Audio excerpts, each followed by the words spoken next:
Salut à tout le monde.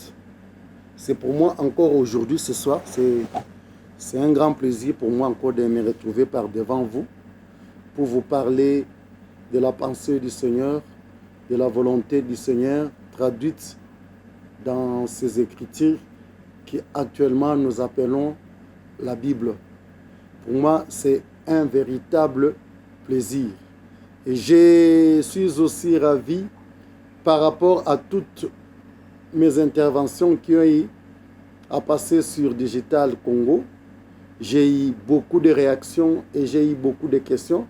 Nous avions eu à échanger avec des frères et des sœurs qui, en fait, qui ont trouvé, par ma façon d'aborder certaines des questions bibliques, ils ont trouvé que ça éclaircissait un peu leurs préoccupations par rapport au sujet développé. Et pour moi, c'est un grand plaisir de voir que le travail que nous faisons pour le Seigneur a quand même atteint certains cœurs, certaines âmes, et que ça les a aidés sur la voie du Seigneur. Et ce plaisir me comble de bonheur. C'est pour cela que je me permets encore ce soir de venir auprès de vous parler d'un sujet, en fait, que j'ai déjà eu à aborder, mais du moins par rapport à vos demandes, vous aviez insisté que je puisse encore reparler sur le sujet. Il s'agit bien et bien de la Sainte Seine. La Sainte Seine, nous allons aborder dans des questions de savoir si la Sainte Seine est biblique. Et si elle est biblique, où est-ce que nous la situons par rapport à la Bible? Si elle n'est pas biblique, en fait, c'est quoi? Et dans sa pratique, est-ce qu'elle fait référence à une pratique biblique? Et sinon, sa pratique s'attire d'où? Et nous devons, je m'excuse, nous devons tirer des conséquences dans toutes les questions qu'on aura à nous poser tout au long de mon intervention. Parlons de l'Ancienne Seine. Nous devons d'abord, chaque fois que lorsque j'interviens, je commence d'abord à poser les fondements de mon enseignement.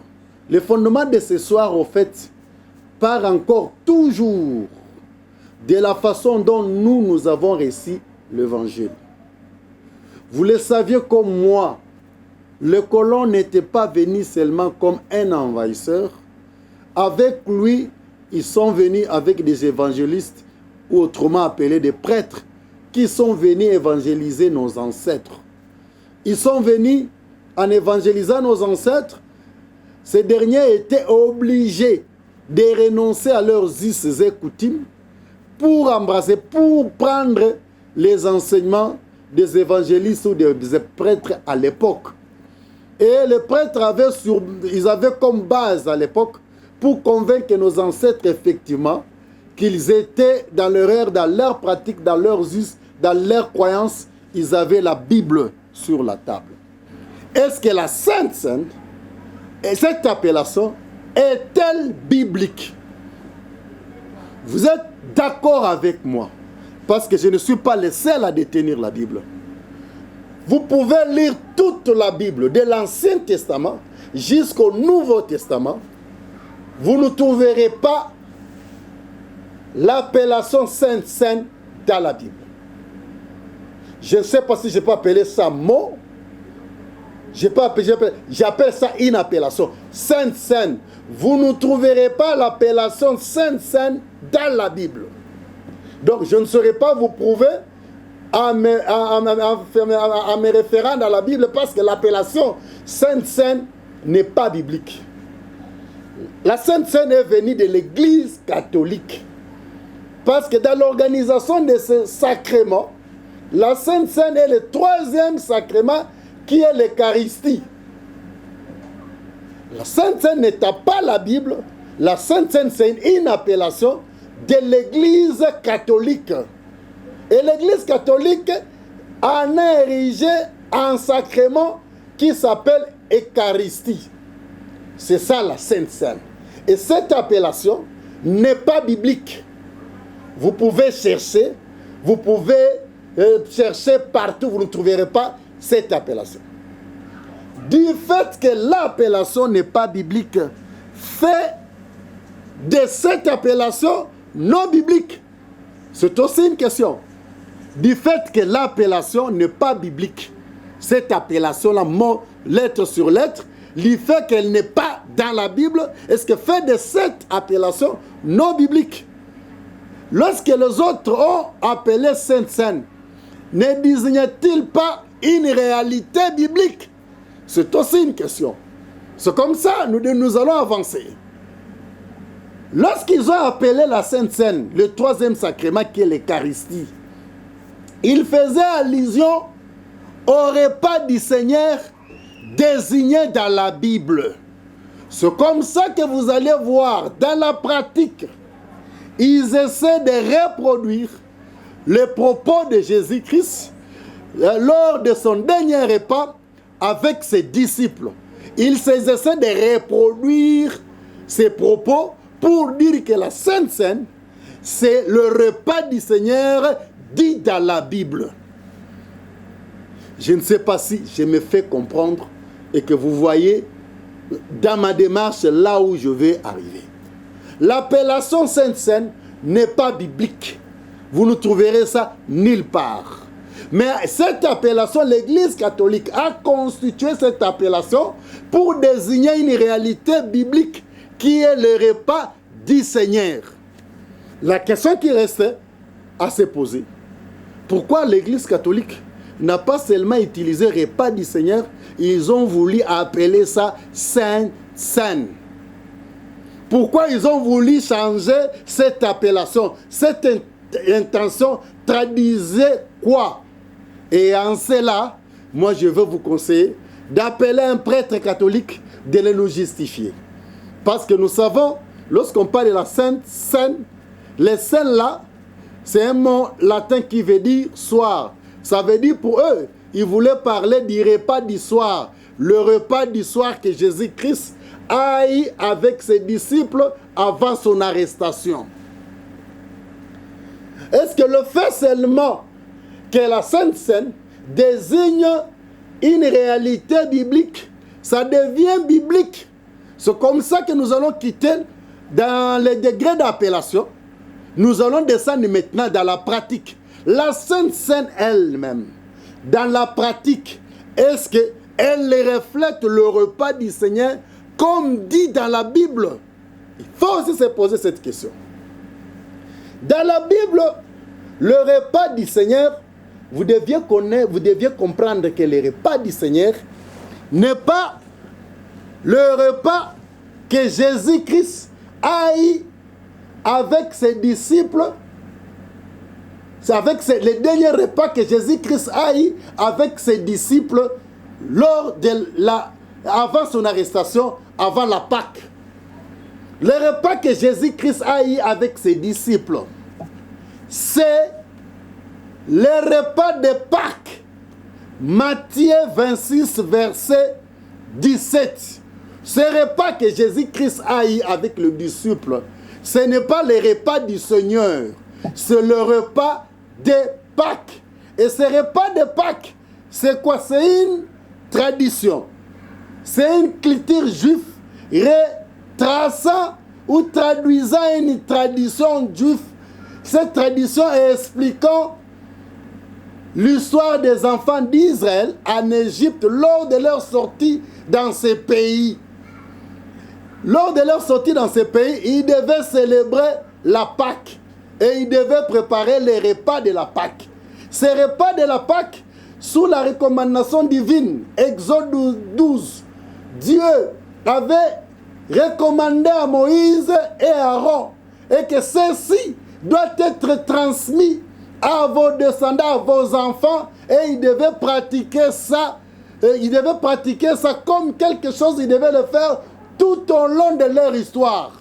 C'est comme ça, Jésus étant juif, et que le moment était arrivé, le moment de Pâques, Jésus-Christ a respecté cette tradition-là, où il devait célébrer la Pâque.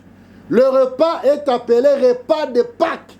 Cela n'était pas appelé les repas du Seigneur, c'était les repas du Pâques.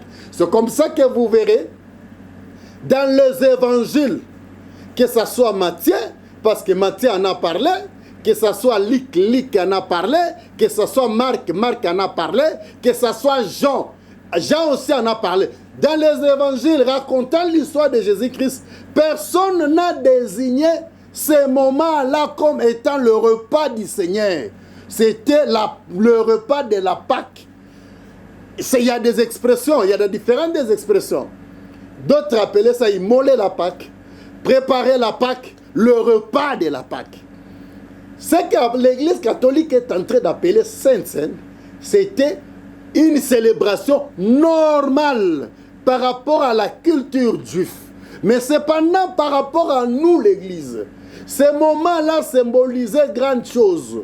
Parce qu'à l'époque, les enfants d'Israël qui devaient être délivrés des enfants de l'Égypte pour aller vers la terre promise, et ces repas-là symbolisaient maintenant l'agneau véritable qui devait s'immoler pour nous délivrer de la vie du péché, qui est la vie du monde, qui est la vie de l'Égypte, pour nous amener vers le royaume du ciel.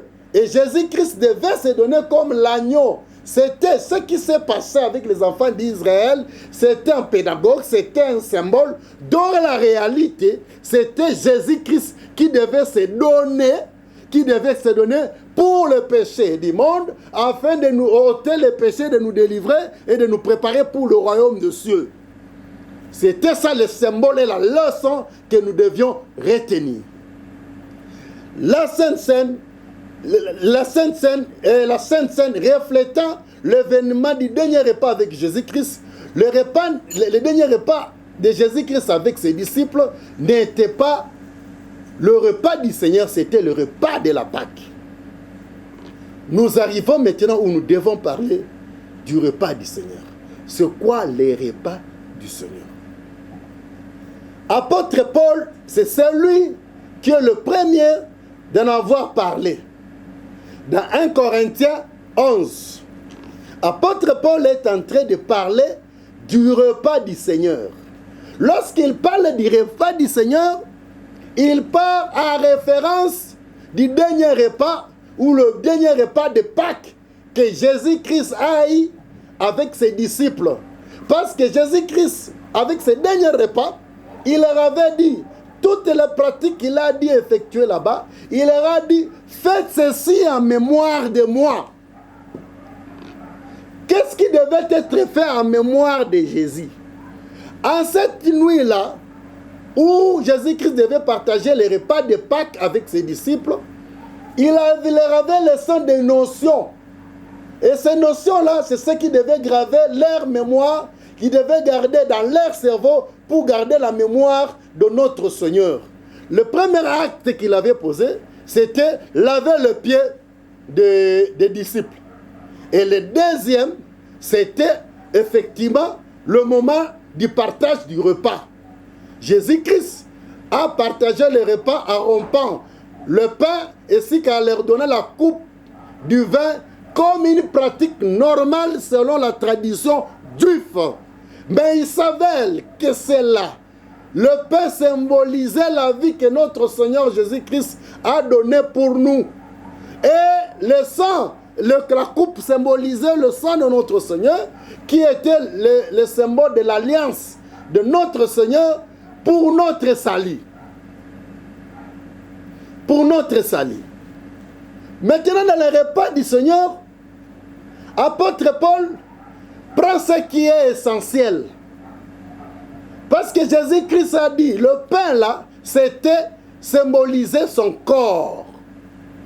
Dans la Sainte Seine, les gens vont vous faire voir que le corps du Seigneur, c'est le petit pain là qu'il vous donne. Et lorsqu'il vous donne ce petit pain, il ne vous donne pas un symbole, ils vous disent que c'est ça le corps du Seigneur. Non, apôtre Paul n'a jamais dit ça. Le corps du Seigneur, dans 1 Corinthiens 12, verset 27, apôtre Paul a désigné les êtres humains, les croyants, ceux qui ont cru au Seigneur Jésus-Christ. Il leur a dit, vous êtes le corps du Seigneur. Le corps du Seigneur n'est pas le morceau de pain qu'on vous donne. Le corps du Seigneur, ce sont des croyants qui ont crié au Seigneur Jésus-Christ, dans leur ensemble, ils constituent le corps du Seigneur qu'on appelle l'Église. D'où la pratique de la Sainte Seine, où on veut vous ramener que le simple fait de vous donner les morceaux de pain, et c'est là où on vous donne le corps du Christ que vous mangez. Non, le corps du Christ, ce sont les membres les membres de croyants qui constituent l'Église. En constituant l'Église, ça devient un seul corps et les croyants deviennent le membre de ce corps-là. Le corps que Jésus-Christ est tenté de dire que nous devons manger, ça veut dire c'est nous-mêmes. Et en cela, nous retenons.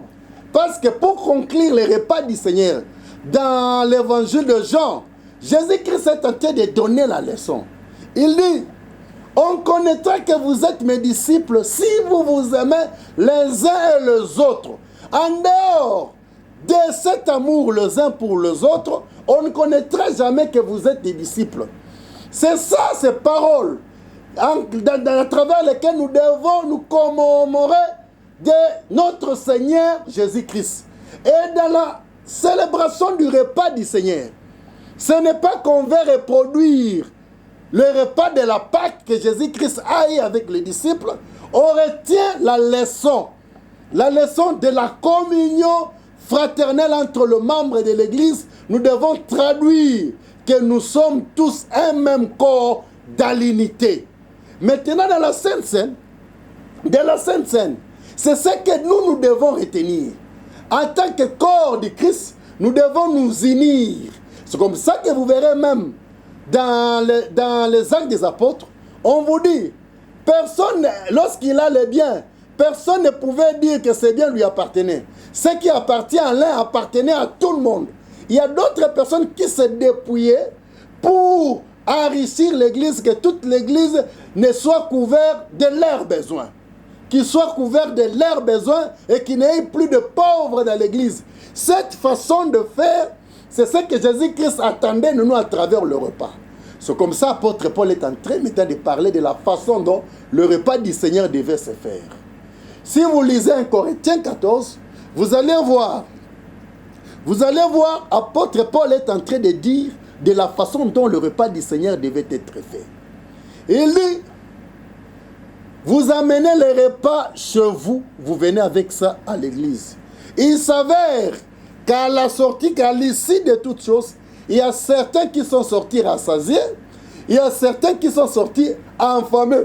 Je m'excuse. Il y a d'autres qui sont ivres, mais il y a d'autres qui sont nés à la soif. Et l'apôtre Paul a dit, un tel comportement, c'est manquer du respect des repas du Seigneur, qui est un agapao. Nous devons amener le bien, les riches et les pauvres, à la mesure de leurs moyens, amener leur bien, le repas qu'ils doivent partager ensemble. C'est ça ce qu'apôtre Paul a appelé les repas du Seigneur. Apôtre Paul ne poursuivait pas des symboles. Il poursuivait une pratique de la communion, de la fraternité chrétienne dans l'Église, qui est le corps du Christ. Ce n'est pas dans les symboles. La Sainte Seine, on est tenté de miser sur le symbole, mais pas sur la communion, la pratique de la fraternité chrétienne. Et en cela, c'est en ce que je suis en train de conclure pour dire, la Sainte Seine de l'appellation, elle n'est pas biblique. Même dans la pratique, la Sainte Seine, elle ne reflète pas ni la Pâque, ni les repas de la Pâque. Elle ne reflète pas, même pas les repas du Seigneur. Car dans les repas du Seigneur, ce n'est pas Église, institution, qui devait amener à manger aux croyants. Et en cela, on détruit directement directement l'idée de la fraternité, de la communion. Dans les repas du Seigneur, ce n'est pas une institution qui amène la nourriture. Ce sont des croyants, à la mesure de leurs moyens, ils amenaient la nourriture dans la maison du Seigneur et ils partageaient avec tout le monde. Mais dans la Sainte Seine, ce n'est pas les croyants qui amènent la nourriture. Au contraire, c'est l'institution qui vous prépare des petits morceaux de pain et qui essaie de servir ça aux croyants. Et en cela, une telle pratique, appelée ça repas du Seigneur, constitue effectivement un danger, un péché. Sur ces genres de sujets, il ne faut jamais blaguer, parce que le Seigneur, en cela, il ne pardonne pas. Vous deviez comprendre au moment des repas de Pâques, lorsque les enfants d'Israël sortaient de l'Égypte, il y avait aussi, pendant ce moment-là, certaines catégories de personnes, les Égyptiens étaient tués. Cette même nuit, il y a eu tous les premiers-nés des Égyptiens qui ont été tués. Pendant le repas de la Pâque, Jésus-Christ avec ses disciples, il y avait aussi un qui n'était pas disposé à participer à ces repas comme il se doit. Il a été envoûté ou possédé par le diable. Par le simple fait qu'il a pris un morceau du pain trempé, il a été possédé par le diable. Et apôtre Paul dans 1 Corinthiens 11, il dit, puisque vous ne faites pas cette histoire avec respect, avec considération, conformément à la parole du Seigneur, c'est pour cela que vous allez comprendre que parmi vous, il y a des morts, il y a des infirmes, il y a des malades, il y a des ceci. Apôtre Paul est en train associé à cette pratique-là de malédiction, de malheur et de mort. Ce qui veut dire que la Sainte Seine ne devait pas se pratiquer, bon, pas la Sainte Seine, je vous l'ai dit, le repas du Seigneur ne devait pas se pratiquer de n'importe quelle façon. Le repas du Seigneur doit se pratiquer conformément à ce qui est écrit dans la Bible. Et nous n'avons pas 1000 chapitres, nous n'avons pas 1000 épîtres qui parlent de ça, si ce n'est 1 Corinthiens 11. Et 1 Corinthiens 11 nous révèle que ce sont des croyants qui devaient amener le repas de ce jeu. L'objectif, c'était la communion fraternelle, le partage, les agapao. Et qu'entre le frère, entre la famille chrétienne, qui ait cet échange-là. Et la Sainte Seine n'est pas du genre l'institution église qui vous invite en vous donnant des pains, des morceaux de pain, et on vous dit que c'est ça le corps du Christ. Le corps du Christ, c'est l'église. Le corps du Christ n'est pas les morceaux du pain. Et le repas du Seigneur n'est pas, on ne le fait pas en symbolisant. Non, le repas du Seigneur, nous le vivons en fraternité, en fraternité chrétienne. Le problème avec les morceaux, nous devons parler aussi de ça. Jésus-Christ, le jour du repas, son dernier repas de Pâques avec ses disciples, il a rompu le pain, il a donné à ses disciples. Mais à l'un d'eux, qui devait le trahir, le seul signe que ce dernier devait le trahir, Jésus-Christ, il devait prendre un morceau de pain, il devait tremper et donner à ce dernier. Et la Bible dit avec précision, dans Matthieu 26, verset 17, il a dit, lorsqu'on a donné ces morceaux de pain trempés, le diable a possédé Judas. Mais regardez maintenant le pratique dans toutes ces églises. On ne vous donne pas le pain. Vous ne partagez pas le pain. On vous donne les morceaux. Oh, c'est là. Il est associé de malédiction. Il est associé de malédiction. Et vous allez voir, celui à qui on donne les morceaux, c'est celui qui est censé être possédé par le diable. Regarde, si aujourd'hui nous devons expliquer les morceaux trempés, c'est là où se trouve notre vrai problème. Actuellement, tout le monde vient au nom de la Bible, au nom de l'Église. Mais les pratiques qui se font ne sont pas les pratiques bibliques, ne sont pas les pratiques telles qu'enseignées dans l'Église primitive. C'est comme ça que nous attirons tous les croyants à être prudents. On peut vous maudire au nom de Dieu. On peut vous tuer au nom de Dieu. On peut vous exposer à des maladies, voire même à la mort au nom de Dieu. C'est à vous d'être prudents. Sur la voie de la spiritualité, il n'y a pas de pitié. Si vous n'êtes pas prudent, on va se jouer de vous. On va vous détruire. La Sainte Seine, l'appellation n'est pas biblique. La pratique n'est pas biblique. Mais le fait seulement, ce dernier est associé au repas du Seigneur. Ça veut dire que vous êtes exposé à la malédiction telle que dit. Parce qu'en cela, il y a une malédiction qui est associée. Si vous ne faites pas les choses conformément à ce qui est écrit dans la Bible, dites-vous que vous êtes exposé à des malédictions dites dans la Bible. Ce n'est pas une menace. Nous sommes sur la voie de la spiritualité. vous deviez comprendre que ces choses doivent être faites conformément à ce qui est écrit. J'invite les chrétiens. Mon intervention, c'est une interpellation. Vous êtes libre de faire recours à la Bible pour certifier ou pour chercher à me contredire par rapport à ce que j'ai dit. Cherchez la Sainte Seine dans la Bible. Prenez sa pratique, essayez de la ramener dans la Bible. Vous verrez que le repas du Seigneur n'est pas la reproduction du dernier repas que Jésus-Christ a eu avec ses disciples. Le repas que Jésus-Christ a eu avec ses disciples, c'était le repas de Pâques. Mais réellement de là, apôtre Paul n'a tiré que des leçons. Et c'est à partir de ces leçons, c'était la communion chrétienne.